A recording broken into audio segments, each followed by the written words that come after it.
What is up, everybody? Today I'm joined by my guest, my friend, Michelle Rago. So awesome to finally get you in here and do this with you. So excited to be No, here. thank you so much. So, to drop in a little bit of who you are, super luxury, super high end, That's me or destination. the business, super That's luxury. all the above.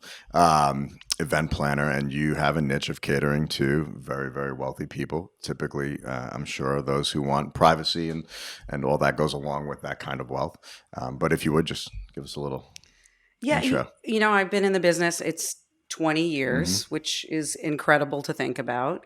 And when I first started, I had more of a volume business. And, I think I did 60 to 70 weddings in the first, I had a flower business. And, I realized that I couldn't give my time and attention to each client in the way that I wanted to. And so, each year I figured out how to do fewer weddings and be able to give a greater degree of my attention. And, with that came a different kind of clientele. But, everybody has a budget.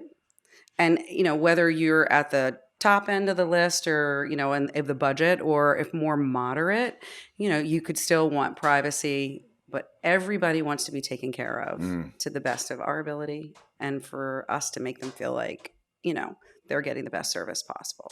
Well, we know you do it at the high level, so we'll blow you up for yourself there. So, I think the first thing that comes to mind is so many people use the word luxury in today's day and age. Yeah. And I think it's as overused as being an entrepreneur. I agree. It's like the word when people put social influencer, celebrity in their Instagram handle. That's who are you influencing, and what kind of entrepreneur are you? But luxury also gets overused. They say we're a luxury brand, and there's so few in the world true luxury brands, which I'm sure Yep. There's Hermes, there's one, there's not 50 for a reason. It's Right. the highest level. So I know you operate in that field, right? So the one thing I feel that entrepreneurs and business owners always get sold short on is the path there. Right. Right. So people just see Michelle here now, 20 years later, but they don't look at what the body of work to get to that point where you are right now is. Right. So if you could expand on what that was like, number one, and number two, where you are now, was that a vision path you had along the way, or is it just as the business evolved, you evolved with it and took what came? Well, so that's a very layered question and a great question. When there was no trajectory for me to get from where I started to where I am. And I think it's pretty incredible for young people coming into the business. You can go to college, you can major in event planning or take courses in it. And that didn't exist. Sure. So, when what was an event planner?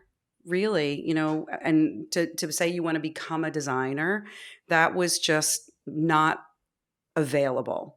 And so I started out, I was a waitress. I never bartended, although I think that I would have been a great bartender and made a lot of money. I agree with that. I would have been good behind the bar. The music would have been great.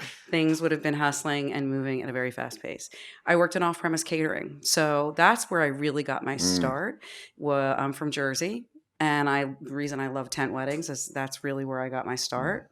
And so, I loaded out more trucks, more field ovens, built kitchens. And with all that experience that I got, you have a steep understanding of what it takes to create a project.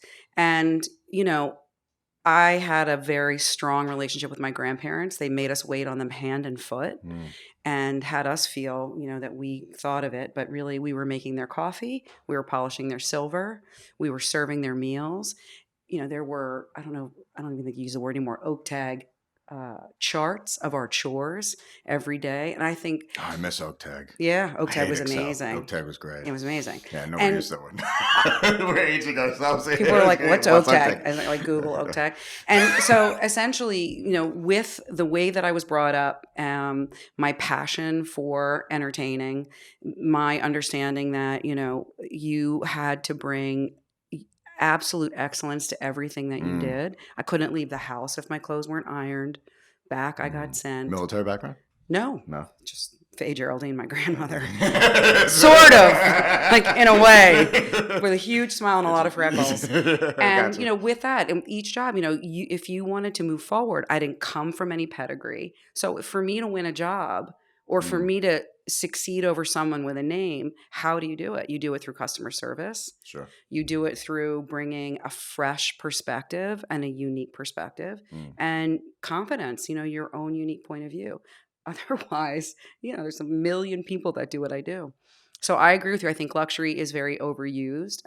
Some of my, best parties are, black tie, and we served a choice of salmon and cheeseburgers, and we had a sommelier. And so that to me is luxury, mm. but, Different, different but luxury. luxury. Yeah. I mean, it's funny. We did a wedding, an event, and I'll never forget it. They did a buffet, which call it what it was. It was a buffet, but really Now high stations. Now stations. It was a buffet, but it was one of the most expensive weddings we had ever done. But it was luxury. It was Yeah. just fried chicken and okra. Right. But it was amazing. Right. And they brought in a celebrity chef. I mean, it was Yeah. done in a way. It was casual, but it was a different form of luxury. Well, I mean, again, I worked in catering. I went to a lot of weddings on, Route 17 in a Mm. banquet hall. And I I don't know remember if those anybody days. remembers Yeah. Flaming Cherries Jubilee, but they'd come by in the cart and the thing and the Yeah. pitchers and fire. And, now I like a Garrodon with cheese. Still a cart. It's elevated. Same concept. We're just bringing it up a notch. Yeah. Yeah. So what, as it started out 20 years ago, you're in the event space. What was the initial impetus to start to focus on leveraging up? Obviously, and I know the easiest one people always say is, I want to work less, make more, which Yeah. is always there. Right. Doing 70 weddings a year will kill you, Yeah. slowly. Yes. Or fast, depending. But there's no way you can maintain that. I feel like it'll just drain you. It's too many events. Well, so a few things. One, which, every time someone asks, I say, when I came to New York, I didn't have, any history with my business. So, let's say you wanted to go to the Plaza or to the Pierre, to get on, the list of recommended people. And it seemed like such a long path to success. So I decided to focus on destination because no one was in the destination marketplace. And, endemically, people who were throwing destination weddings 20 years ago were of means. So and I was in front of what was the destination wave, which was dumb luck. And I was smart enough to recognize it. And so, just in making that choice to go internationally, you have a certain clientele that's attracted to doing that. Sure. And then, when the economy tanked in 2008, the people that did really well were the top 1%. And, although they got quiet for a period of time, they got tired of not being able to do what they wanted to do. And they really came out of the gate screaming, and it bumped destination again, even higher. Sure. So, there just a lot of extenuating circumstances and just being wise enough to recognize it. Yeah, I remember that it was like a stealth wealth movement where people wouldn't book a lavish hotel in the United States. They'd take 50 people over to the south of France, rent a yacht, so that they weren't throwing their wealth around in such a public way. And entertaining comfortably. Yeah. I mean, look, everybody, what happened, and it'll happen again because it's what we do. But, when things, go a certain way, people tend to criminalize the events or entertainment industry and say, how could you do that at this time? And,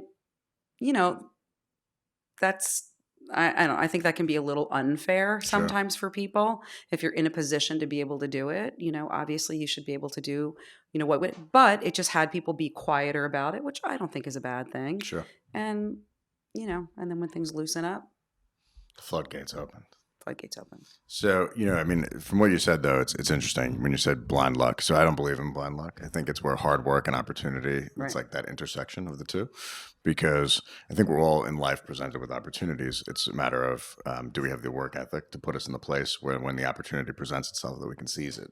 So when Yeah. people, it almost I think sells. those are two different concepts. Okay. See, like I think it almost sells yourself short when you say, "Oh, it's blind luck," because Well, I don't know that anyone could have anticipated that, or maybe somebody did somewhere sure, over of here course, said, yeah, "Oh my God, the destination wedding business is yeah, about to blow up." I don't know that anybody mm, anticipated that it would have taken the turn that it did. mm, First it started with celebrity chefs and all the entertaining shows, and then content. Everybody's looking for content, and they turned from chefs to entertainers. sure, And once that happened, that created a different window of opportunity. mm, But I I did see it when it happened, but I never could have anticipated mm, that that's what it was going to be. And everyone says they love travel, but I have been a wanderlust since day one. mm. So it's my mecca to have all those things come together. Yeah. I mean, I think if somebody, Beauty and design and food, travel. I mean, you have to be into travel if you're going to do at scale destination Yeah. weddings And you have to, because yeah. you Yep. don't want to hate the airport. Right. And there You are people really, that do. I mean, yeah, and I respect that. I have yeah, peers that, they have, you know, it's different than after you have children and, you sure, can't imagine, and leaving your kids and going away and being gone. It's not easy. You have to like other cultures, and I think there are some people who flourish being uncomfortable or being outside of their comfort zone. And there are other people it's more challenging for, I love it. So what was the pivotal moment where you really knew that you were onto something? Where you said you had that like, okay, I It was just my first destination wedding that I ever did was on Harper Island in the mm, Bahamas, and great place. oh my god, I Yeah, love I love Harper her. Island It's still. fantastic. Yeah. And I went down for a site inspection, and it was in the winter. It was rainy, it was cold. It's They not lost easy to my get to. luggage, and it was my first, I'm with the mother, with the daughter, and I never got my luggage, I never got my clothes. I wear the same, of course, me, I end up in the winter going down in a pair of white jeans because I always wear winter white. So it was, and I said yes to things that I hadn't done before. Can you put a structure in the pool? Of course. Sure. Sure. Why not? Could lift the pool, Yeah. float it in the air. Why Sure. not? Yeah. And I remember finishing that, and I had such an epiphany about that. I couldn't believe this could be a thing. Mm. And, it was love at first sight. And it was like that for me with the events industry as well. I was working at the Hotel Maclo, Hmm. and I did an event. It was somebody had died, and it was their memorial service. They did one on LA, one in New York, and it was the theater transformed into a party. And in walked Alabama, in walked Phoebe Snow, Mm. in walked Steven Tyler, and the only one of the things that was favors food were dirty water dogs and egg creams, and that's all we served. And I did the flowers and the sound. I was learning sound light, and I remember thinking, this is amazing. This is not a florist. This is production and design. Sure. And then I had the same epiphany about destination. And now, as you've done that, what have been some of the obstacles that have faced you from a business standpoint as you've built that brand, as a luxury destination planner? I think the biggest obstacle is you're educating everyone from a client perspective to whoever your creative partners / vendors are, Sure. as well as so you're selling through this idea to everyone, not only uh, unearthing what the client's vision is and what's possible, but identifying who the people are that can help you deliver that Mm. project and constantly staying on point with it and constantly coming. Because, somebody will say something and you're like, that's an amazing idea. That's not for this wedding, Sure. but it's an amazing idea. And so that's the greatest challenge. And that never gets, there's no magic to how you do that. I think you have to be seasoned and confident and a good listener and anticipatory and, all these things, because you're in it. You have to, know when to talk and know that it's theater for a day in some aspects of it, It's one live run event. Yeah. yeah, you're if you're buying the fact, you're not putting it on your couch in your living room. Sure. It's for tonight. So I just think that's a process that is always complicated and complex, but it's one of the aspects of it that I find the most fascinating. See, I think it's like event coordination / fire extinguisher Yeah, simultaneously. And a story comes to mind. Ron was in here and he brought up I love that Ron. you had designed this beautiful cake. It was Yes, a whale. yes, And it was the first potential cake in the United States to ever need to charter its own jet because it wouldn't fit into the original chartered Yes. jet. Yes. And I'm thinking, client doesn't want to know how the cake got there. Yes. Client just wants to know the cake got there. Maybe the story's funny post-wedding. Yeah. It's like, okay, we just upgraded a jet for the cake. But at a certain level, I feel that's why people are bringing you on in a sense, because it's like, those are the things that come up where someone who's green to the business, what do you do? How do you have the contacts or the network or the wherewithal to take that risk and go, hey, we need a bigger jet right now. Yeah. And it's on the runway and the cake has to get here. I mean, there are listen, problem solving is, it's not for the meek of heart. And, the cake story with Ron is one of my favorites because this whale cake was this big. He says it's 60 something inches. Yeah, I believe him because he made it. Yeah. And, and it was, in picking what design, like note to self people, the most beautiful whale is the sperm whale in terms of whales that you're going to do with the tail and the big head. That's, Moby Dick. And at first the client wanted it to be red velvet cake. And I was like, it can't be red velvet. You can't cut into the cake and then it's the wrong color.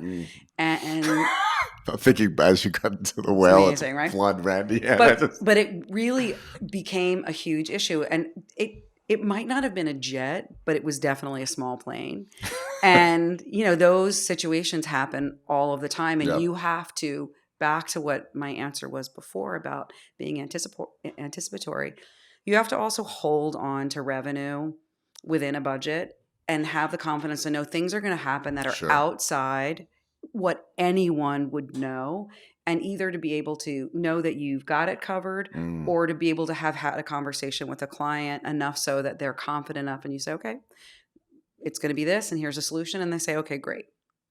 I mean, I think that's brilliant advice, not just for wedding and event coordinators, but for anyone in business in general, is that, we built out a new studio. We allotted X. Well, X is never what it's going to be. So, you need to have a 25% pad in there. That's right. It's like, I just had a kitchen. I'm having a kitchen installed within the next couple of months. And the contractor gave me a quote. And I'm like, how close to budget do you think we're going to be? Right. Oh, well, if this, I'm like, so realistically, let's add another 50% onto the kitchen cost, construction price. And then we'll probably be somewhere close, just so I'm prepared. And he looks at me and goes, that's a good idea. Yeah. I'm like, and I'm like, okay, but at least we had that conversation up front. So now we're not, halfway through with walls ripped out. By the way, it's going to be X amount more. Right. And I think a lot of times if you have the foresight to predict these, it makes that landing a lot easier. Well, I have a client that I've had for a long time. And the first big party that I threw, it was such a big undertaking for me. It was destination. And the phone rang. And he said, okay, now I want to know, do you have enough gas in your tank to get this thing done? And I was like, I'm sorry. Do you have enough staff? What else do you need? And I remember sitting there thinking, wow, that was really brilliant on his part. And I learned something in that moment, which was, he put all his confidence in me, but he needed to know for himself. It's like, now's the moment. And we opened up a certain, I worked with his financial people. We had a certain amount of money. We talked about what, in addition, we needed. And I've learned that lesson and taken that with me. And, it's really critical because clients, especially men, don't necessarily think about all those little tiny details until it gets closer. You don't. And that's okay because we each have our roles. Women are beginning, they're involved and they're doing all the things. And then, for whatever reason, I've just noticed that all of a sudden, men are like, okay, God in my universe is showing up. what did we decide for that? Of What do course. we have? And all of a sudden, you're okay. So you learn that lesson once Mm, or twice, and you have to safeguard for that because it's going to of happen. course. And then everybody's really happy. Mm. Yeah, I think the harder conversation is the substantially harder conversation is why is the cake not there? Not how did the cake get here Or in post. where's my whale cake? Cake. Well, and that's not you're not going to Carvel and Because getting that's another one of those. some cake to go missing. Yeah, especially a 6-foot whale cake. It's not like you could be like, Yeah. yeah, we have a different cake. It's Yeah. no, that cake. Yep. And it's easier to have that conversation of, hey, we just had to switch planes rather Yeah. than the cake's not here. Yeah, and I mean, listen, there are conversations that goes both ways. I've gotten a call before where you book a church 8 months out, and then you arrive that week, and a donor gave money, and now there's scaffolding up in front of your entire church. I just did a wedding in Yeah. Palm Beach, and Yeah. there's a Greek church right outside, and the bride calls. You're like, and the the bride, movie. You're like, so there was scaffolding. Wait. So the bride calls me, and she's at their rehearsal on Thursday night, and she goes, "There's scaffolding, Yeah. everywhere." And Yeah. the church told her there was some scaffolding. Yeah. So what they did was they left a 10-foot wide by 10-foot high cutout in the altar for the bride and groom to stand under. Amazing. Everything else was covered with scaffolding from the floors to the 40-foot ceilings, including all the stained glass. Oh, that was inside. Oh, it was inside. Oh, This yeah. gets better. Mine during the was mass. outside. No, this is during the mass. So the bride calls me, and I said, she goes, what are we going to do? I said, well, we have two options. Option A, is there another Greek church you can move your mass to? She goes, absolutely not. She goes, there's just nothing else available. I said, okay. She goes, well, what's option B? I'm like, well, there is no option B. We're getting married at option A. Right. She goes, well, what are we going to do about the scaffolding? And I said, well, do you want me to tell you what I would tell someone in a frantic state just to calm them down and then have the realistic conversation on Sunday? Or should we just get that shit over with and we'll talk about it right now?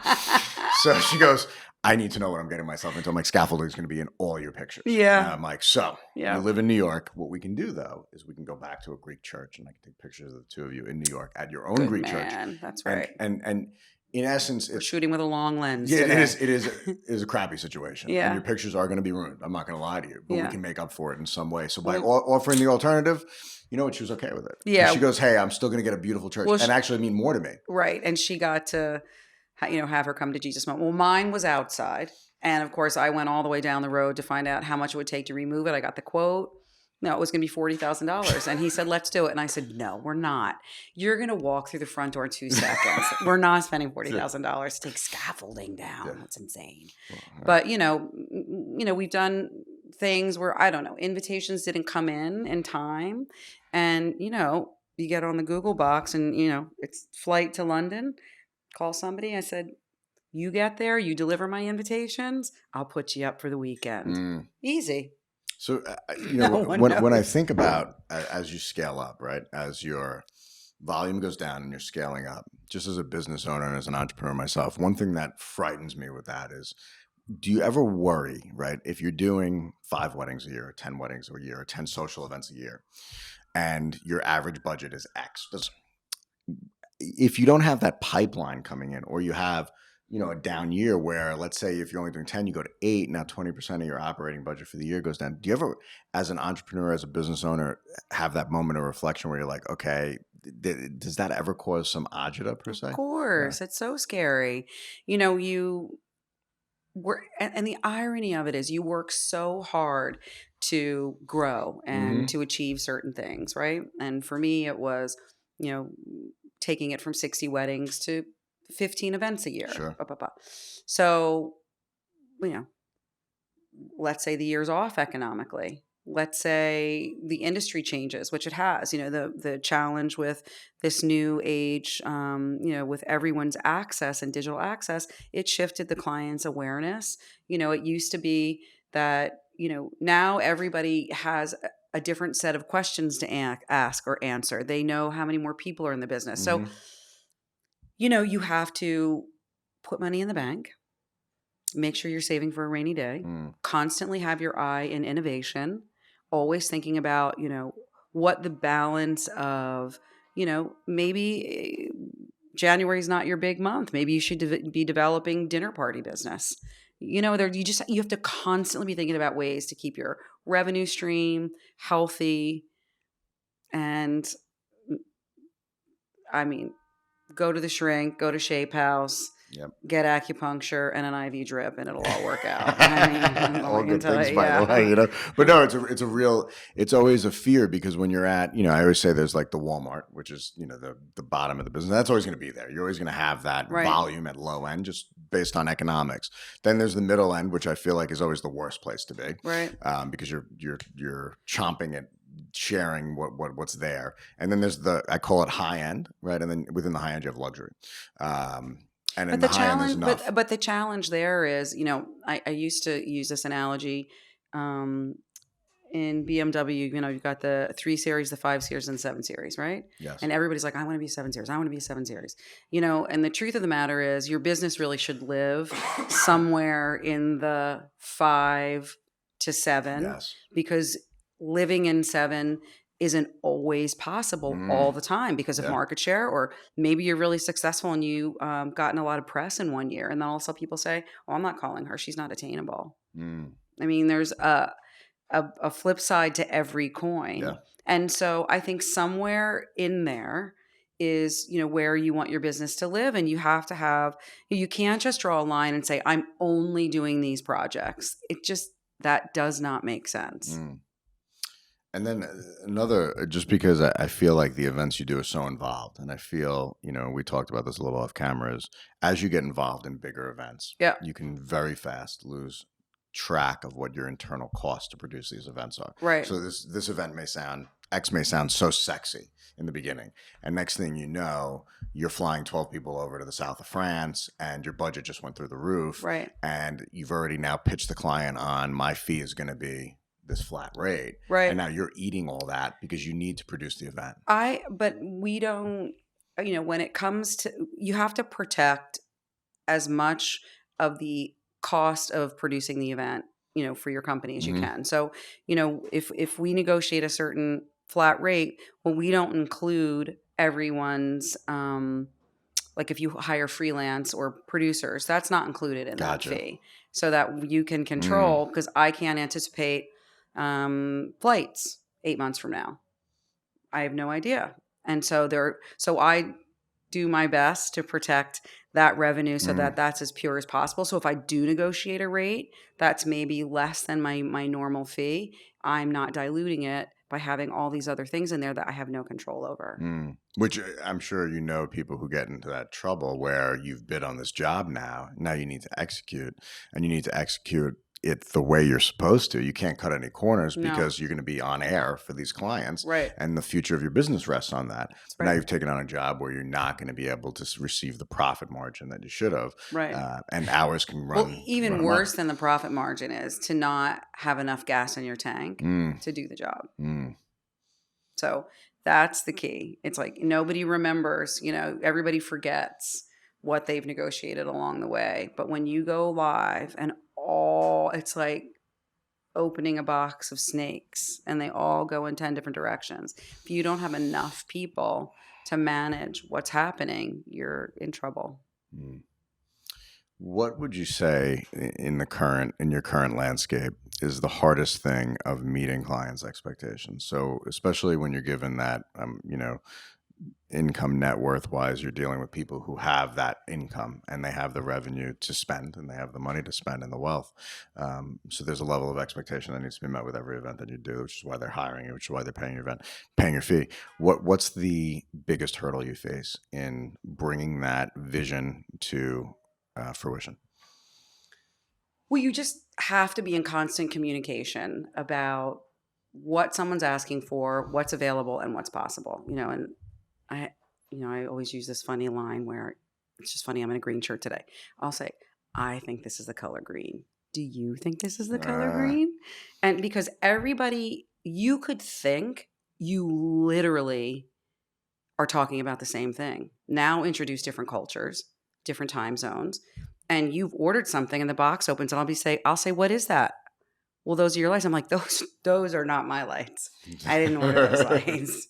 Mine have different bulbs. So, you have to be an over communicator, and B, you've got to have the confidence and the nerve to go back to your client and say, here's where we are, and this is what I suggest. And if they really want to go in a direction that you don't agree with, Get it in writing. Mm.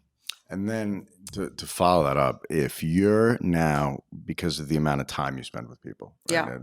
and especially as you start to plan out these destination events, you're committing a huge portion of yourself, let's Yeah. say a year. I can't even imagine the amount of emails and correspondences that go into one of those. How important do you feel it is to say no to somebody versus to say yes to somebody if it's I not the right marriage? Well, yeah, I think no, even whether it's not taking on a client That's exactly, yeah. or within the planning process, no is healthy Mm, because I don't think that we're paid to say yes. I think that's a misconception because you could yes people to death, and next thing you know, you go live, and but why didn't you just say something to me? So I often will say, here's why this isn't a good idea, and it just takes practice. But I don't think you shouldn't just say yes for yes sake. That's mm. not to me, that's not luxury. That is not luxury. Somebody is not paying you to say yes. They're paying you to tell them what's possible and for your creativity. Mm.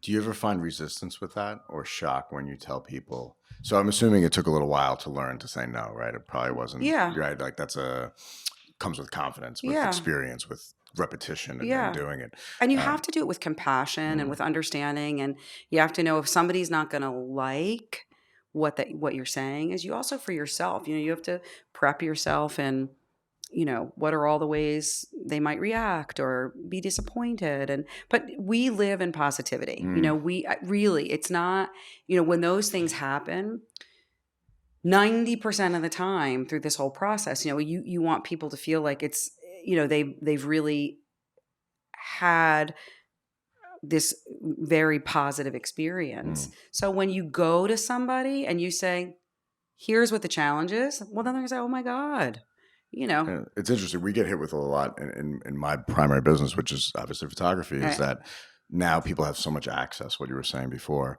that they come in with unrealistic expectations sometimes. So they'll come in with some comp sheets and say, this is really the look I'm going for. And I'm like, hey, that's great, but you're getting married on the East Coast, sunsets in the West. And they're like, right, I know, but this was shot on the East Coast. I'm like, I know. What they did was they took the sunset picture and then photoshopped it in, right, which I'm not really personally a big fan of. I'd rather do something real than superimpose it. And the client will go, no, that's impossible. I'm like, no. See, the sun always sets in the west and you're getting married on the east. The sun will not be behind you. It will be on the other side of the city. That is a fact of life. It's right. never going to change. If it does, shit's gone really, Yeah. we went really I know. haywire, which is possible given currently everything that's going on in the United States, right? And maybe one day the sun will set in the east and we will, see Michelle's face.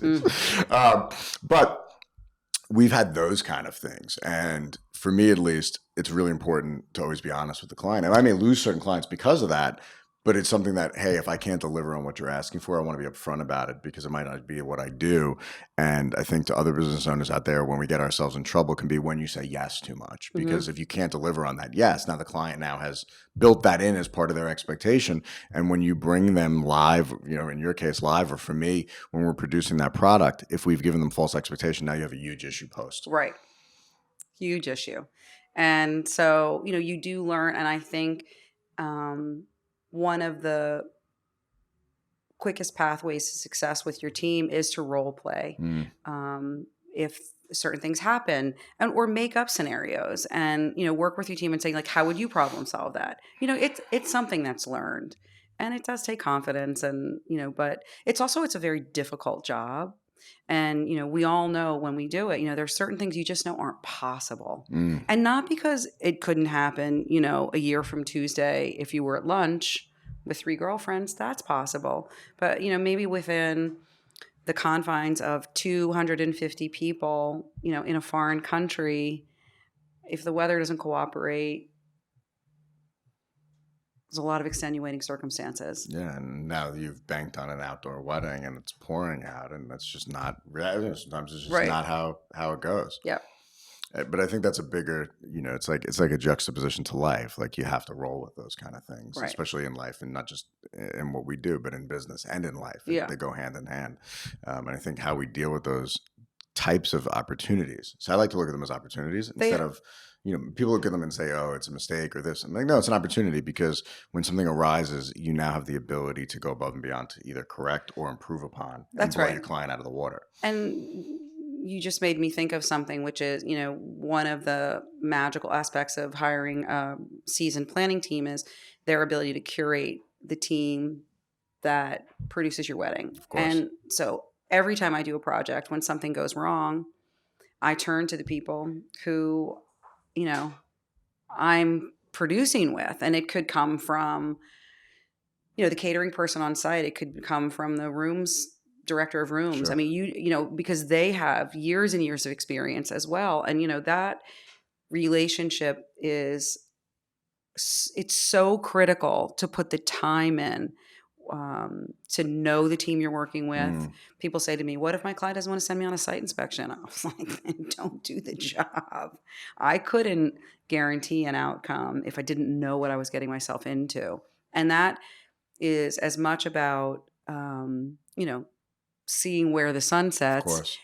as it is to getting to know sitting down and having, a glass of wine with a general manager and creating rapport, because that rapport is going to be, their willingness to jump into the foxhole with you. And I think about, as we're saying, the no, the word no, and people are so adverse to it sometimes. But we had an issue come up. It was like 6 months ago, and we're getting ready to start our shoot. And I go to the planner. Hey, the huppah is a Jewish wedding. Huppah's nowhere near ready. Well, I let the client hire their own dance floor company, and the dance floor company was 7 hours late. They were supposed to be here to load in at 5 a.m. They didn't get here till 12. Which now, so now the florist wasn't able to start building the huppah because the dance floor had to go down under the huppah because of the room flip. So the huppah's not going to be ready. So the client's not going to get any pictures in front of us. I get that the boat knows that. Yeah. So I said to her, why did you let them do that? And she looked at me like I was crazy. And I was like, you knew how many moving pieces we have in the scale of this wedding, and there's nowhere else to shoot at this venue except the huppah, which we made perfectly clear to you prior to. So now we have a problem. And the client was like, well, I want pictures in front of the huppah. Well, the huppah's not going to be built. And the planner was like, well, you hired a different dance floor company. I'm like, you let them. Right. And you never had that conversation. Hey, if you don't use my people, I have no control over the outcome. And look what happened. Right. And I don't know what you should have done. We should have put your foot down. But it's like one little thing now. You don't realize it seems so trivial in the beginning phases. Oh, it's just a dance floor. Yeah. But now the whole production. Right. And it just makes me think in terms of the grander scheme of business, when you don't pay attention to something small like that, it has nothing to do with dance floor producing a live event. It can be such a cancer in you. It's the pebble in your shoe. Yeah. And that's it. And that'll wreck your heel for life. And all of a sudden, it's if you don't have, it's almost like people say, I have an obsessive personality. And I'm like, well, if you don't, it's just part of, and I know you do too. There's that balance, and the balance is out of whack. That's why people keep talking about like work-life balance in life right now. I'm like, I don't know if that really exists, but in all the years that I have one friend that has known me a long time, and instead of obsessive, he says, hey, Rago, what's hot and what's not? Because I'm like, I've listened to Lizzo 72 times in the past 3 days. Because you're in the zone. What's hot and what's not. It's important. So you mentioned before younger people in the industry, and I know you've done a lot of educating on the platform of how to become an industry, important in the industry, how to elevate your business. What do you think the biggest hurdle facing people joining our industry now is comparatively to what we faced 25 years ago? Well, I love educating because, number one, I learn so much about what's going on and how things are changing. Listen, I would say 20 years ago, you could fail massively and pick yourself up and put it back together, and it wasn't on such a public platform. And I feel terrible for young people struggling to learn in the same way that we all did. And, it's a megaphone in this culture. And, you really have to keep your nose down and watch, because if things, spin out of control, it's just scary. And, I am so grateful that there was no cell phone when I was in high school. Could you imagine? I can. Yeah, I mean, I can. And so that to me is, it's just, and the instantaneousness mm, of, I love the digital space so much. I've often compared it to, I was chatty and a note writer in school. I was getting caught writing notes. For me, social media is very much a continuation of that. sure. Ooh, it's like, Yeah. but on the other side of it, it's, this instantaneous culture is a lot of pressure on young people, and it moves so quickly. So it's beautiful and hard at the same time. Mm. It's interesting. I think that, like what you said, is I have a client who was very public, and she made a tweet when she was 16. And 10 years went by, and someone found that tweet. Could you imagine? And someone said to me, I "Can you can't. believe what she said?" And I said, "Let me ask you a question. She was If you were 16. 16 I and you had a can't. phone and you had Twitter, would No. you have said something potentially even worse?" And they looked at me and go, "No, not me." I'm like, "Are you kidding me?" Come I'm like, on. "If we all had phones at 16, come on." I'm like, "You're giving a kid access No. to the world at their fingertips. Mm-mm. Of course they're going to say stupid No. things. We're adults and we Faye say stupid Geraldine things." was she kept me under lock and key. What was the word she used to use? Are you being, I have to think of the word. It's going to come back in a second, but you just, it's challenging because, um, there's also, you see everything done, Mm, and I get, I didn't go to college for this career, so I learned by doing, of and course. that's right. But I spend a lot of time learning, and so I think it must be very difficult to see it all there, and all the resources are there, but you don't. It's sort of like the difference between cooking and baking. Mm, I you know I don't know that everybody knows how to put it together initially, and then you're on that epic fail yeah. fail, whatever that is, And fail there's scale. levels, and there's you have to like be willing to work up the levels. Yeah, no, and I think people are And willing to work yeah, up. It's that, I just don't think it was as public. of And course. I think Yeah. I think that would be hard. And I think it also, in a certain way, like people don't understand what it takes to produce an event or to, and I'm into cars, all these different things. People just don't get, that you see a finished car on Instagram now, totally Okay, what was your accessible. car in high school? What was your car in high Me, school?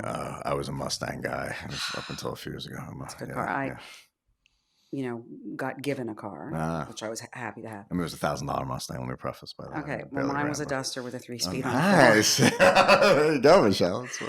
And there was I knew I liked you. my sister, I think somebody, it scratched by something and the back quarter panel to be pulled out, and my grandfather put drilled holes in the side but never fixed it, so it looked like it had like bullet Holes. It's holes great. on the side, Yeah. and I loved that car.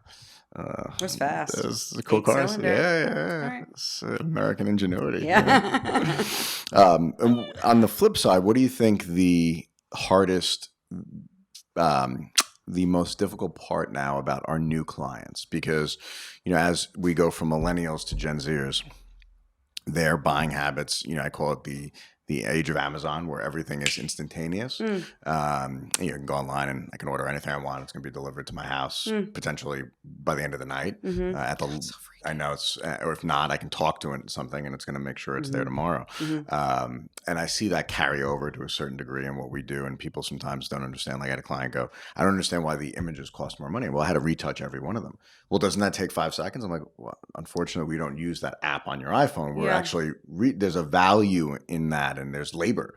And I think in some ways, you're faced with a consumer who's much more knowledgeable now, and Yeah. in some ways, not always. I say, not always the most knowledgeable because they don't understand that specific art or that specific platform. But for people in this industry that are now selling to Gen Zers or millennials, where would you guide them? Well, I think again, I go back to this. When we sell our company, I'm selling how we produce parties Mhm. and how we produce destination events, and my specific approach, which is what guarantees the outcome and the success for the project. So whether it's so in the uniqueness of, let's say, a Gen Z, it still comes back to, it takes 6 weeks to get a proper tent bid back. I don't Is understand that a why it fact? takes. It's a Okay, yeah. fact. I'm floored Could by take 2 that. months. Really? A proper tent bid with a build out of a floor, Sure. and submitting AC or permits, heat if you need all that. Okay, HVAC, all of it. gotcha. 2 months. But it's managing those expectations for instantaneous, and it's very, and always having them feel that you're giving them that full attention, and they're not being sidelined. But if we put it forward, it's been thought about, and it's and I can stand behind it. So the same as when you're building out a budget, or when you're putting vendors forward, it's the time it takes to reach out to a vendor, to see who's available, to review their current body of work, to know how do they have they travel, do they do destination, do I know someone who's traveled with them before, how is it like to travel with that person. That's a whole different animal. I did a You wedding. could be in Midtown, you've got one personality. You land in a foreign country, and all of a sudden I'm like, hi, who are you? I'll never forget. I did a wedding in South America, maybe like '05, and my second photographer was with me, and she's like, "I'm not feeling so well." I'm like, "What do you mean?" Yep. She goes, "I'm really far from home." I'm like, "Yeah, 8,000 miles. What did you think we were going?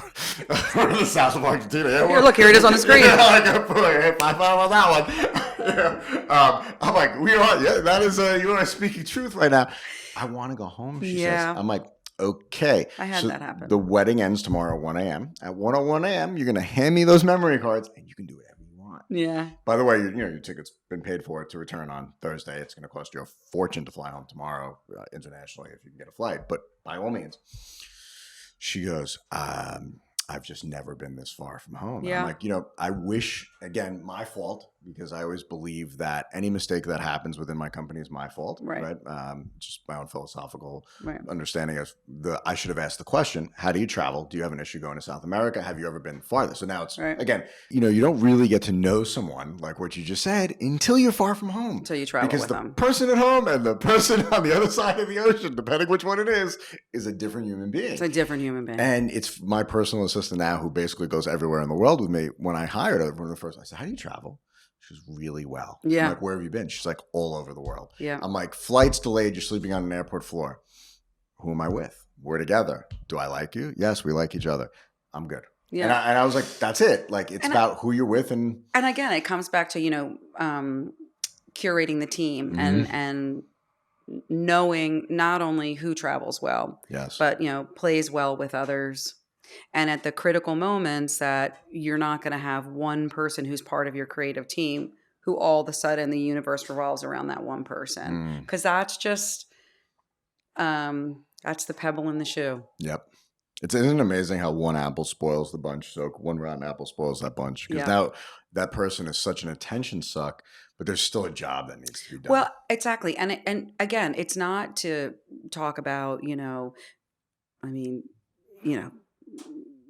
stories of negativity. It's that experience has taught me that it matters who you pick and who fits together. It's like anything, certain, if it, and to know that when the pressure is on, that those people are going to continue to perform. It's like being a good tennis player.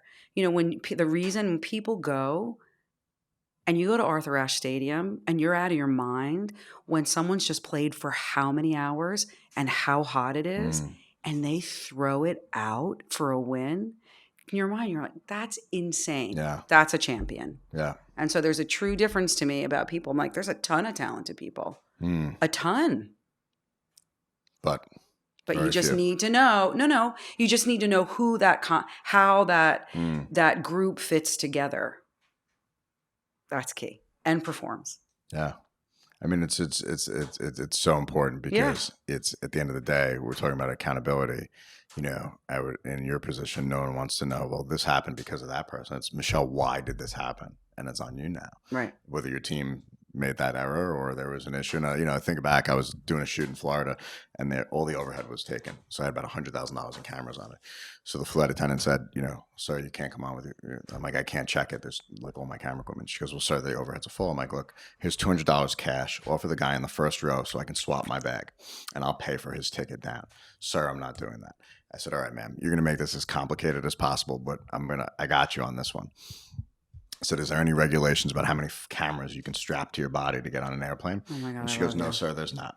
So I walk on the plane. I have 4 camera bodies and lenses in my pockets. Yes. And I go to sit down. And she goes, sir, what are you doing? I said, I got to take, here's my bag. You can now bring it downstairs. My client doesn't want to know why my camera got broken or stolen by the guys at JFK in the terminal when they scan it and see $100,000. I need to get there. I would have videotaped you, And by the way, for the whole thing. she's, well, I got two free round trip tickets from JetBlue. It was anywhere in the world. It was good. It was actually, it looked that good. But I took pictures of myself and I texted them to the clients, and it was hysterical. After the job was over, it was like, anything for the job. And they were like, what happened? And I'm like, It's amazing. but no one cares. At the end of the day, all they care about is that, was the job done? Was it done correctly? Was it done on time? And was it done with a smile on your face? If I would have told them, hey, they took my bags. By the way, my cameras are in New York. I can't shoot tomorrow.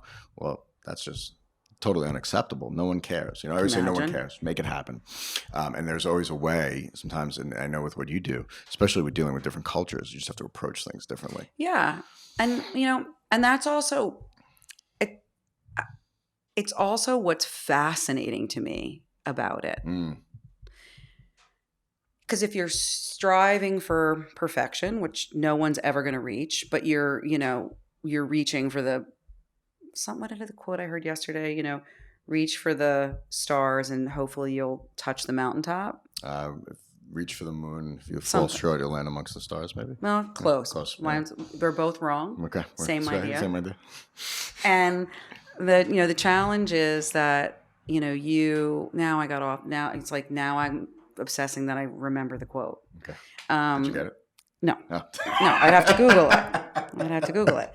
But, the challenge is that, when things go wrong, and on every project, things happen, and you have to, that's even part of talking to your client. There's no way to anticipate all the things that are going to occur because we're relying on the sea of humanity to help us get it done, and everybody's going to behave in a different way.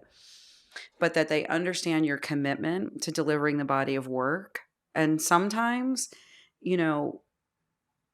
when things go wrong, I'm so fascinated by what happened. And you step back and you think, okay, could not have anticipated that. And then you sit back with your team, going back to what we said earlier, and problem solving, and then coming up with the new direction and what the possibilities are. That's, to me, that keeps you in it. And I think that's the way, again, like what we were saying. You can't do this. You think, okay. Opportunities, there's opportunity and crisis, I always say, are the same symbol in Chinese language for a reason. Is because I didn't know that. Every crisis presents itself an opportunity. There's a great book, which I talk about all the time. It's called Extreme Ownership. It's written by ex-Navy SEALs, and they're obviously playing at the highest level, far above what we do, because every decision they make results in life or death. It's that black and white. And ultimately, the leaders who are making those calls, the decisions they make will decide whether a father goes home to his child or to his wife. And, they're playing, again, life at the highest level.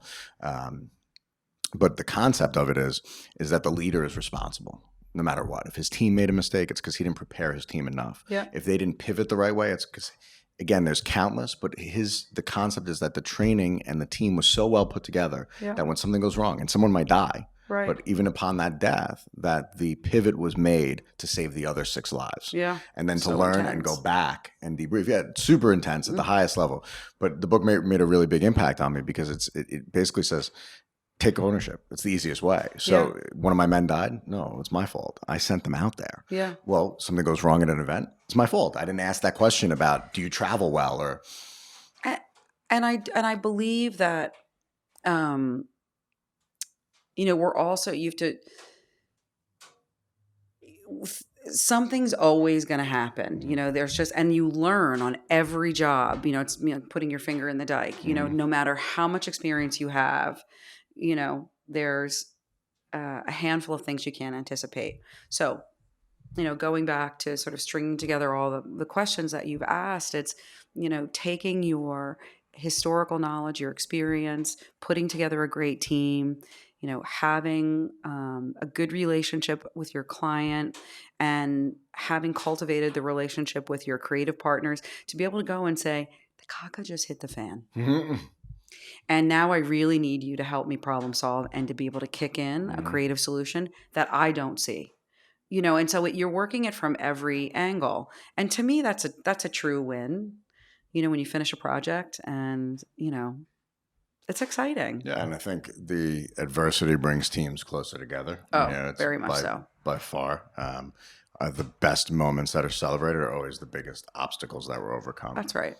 So I want to be completely respectful of your time, which you've been so generous to give us. So please. So thrilled to be here. You've been so generous to do this, and I know you have a dinner to make, and I want to make sure you get there.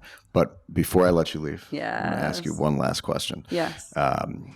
If you, looking back on your life, your business, everything you've incurred from today to 10 to 15 years ago, if there's one piece of advice or one conversation you could have with the younger Michelle to the older Michelle, that would be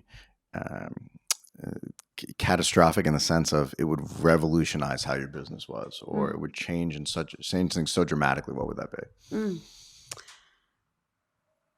Well, I've worked really hard in the last 4 or 5 years at self-care and balance. And that touches on every category. And I think, when you're striving to build a business and you're, working so hard to create something, it's sort of at any expense in your time. It's like whatever it takes, whatever it takes. But, if you put the right support system around yourself, mentors, both people who have been successful, failed, succeeded, failed again, and that you have a vocabulary within yourself to know that everything's going to turn out. There's always a solution. And to be able to step back and know that in repose is where we create and come up with new ideas. And I think, it's just, I don't come from that support system. So, I never felt the permission to, I don't know, feel like, if you just step back and think, I just did. Yes. And so, you learn as, if you can reflect and see what history tells you, and you see what you've done more wisely. And people say, God, you just, you've done this for so many, you seem relaxed, you seem good. I was like, I take good care of myself now. And I didn't as much. So I think that's critical. I think that's well said. Words to the wise, we could all do that. Yeah. I know that I've suffered from the same disease, and I don't want to say disease, but I think at a certain point. But I think it's a curse of being an entrepreneur, because you can't, if you're not pushing and striving, and how do you achieve that? Even, talking to a friend, it's like, we were talking the other day, you can't take your foot off the gas. It's not, and it's even at the highest. And again, like I always say, and not that I'm Elon Musk and wouldn't make the comparison, but the guy sleeps on the floor of his factory for a reason. Yeah. And he actually crowdsourced. I don't know if you saw that, but they GoFunded me a sofa bed for him so he could sleep on a sofa bed while he was finishing a project 6 months ago, because he kept taking pictures of himself sleeping on the floor because he was literally living in his factory. But if you want to operate at that high of a level, whether you're Elon Musk or any entrepreneur, whatever your goal is, whether you want to be the best pizza maker in the world, it comes with a price. And often, unfortunately, that price is our sometimes health. We put our health aside. We don't take care of ourselves, whether it's going to the gym enough or even simply sitting down and doing something like this. Because we're so busy, which has been, I think, the greatest blessing of this podcast for me is I get to have great conversations with people in a focused setting like yourself. Well, and that's been part of my, obviously, I have been putting myself out there in ways that I wasn't as comfortable in the past, doing podcasts, meeting people in new ways, saying yes to more things, but things that align with my brand, not just saying yes to everything. Yeah. Saying yes to the right things. And on that note, is a perfect way to end. You're awesome. Thank you. And I You're love that I awesome. got to sit down with you finally and do this. So Me too. I want to thank you. Thank from the you bottom for of my the heart. generosity of your time. No, please. Thank you for your time. And let everyone know where they can keep up with you and check out all the cool stuff you do. All right. Thank you. Where do we find you? No. We'll include in the show notes. But yeah, please. Sorry, I was like, I got lost. I was going to say happy holidays. Yeah, we're bad. Yeah. Well, more importantly, where do we find you? So, Rago Destinations.com or Michelle Rago on Instagram. Cool. And really, those two platforms. P.S. You do weddings in New York or social events anywhere, right? Just I know it says destinations, but you will work thank anywhere. you for that. What an excellent question. Yeah, we work a lot. In the United States. Does it have to be a destination? U.S., internationally. Really, I think people know me for the wedding business because I launched it after 9/11 and there was no corporate. Yes. So I really built it on weddings. But if someone wants to throw a 1,000-person gala in New York City, you can handle that. Dinner for 50 people. Cool. Call her. You know where to find her now. Yeah. We love you. Thank you so much. Thank you. Great.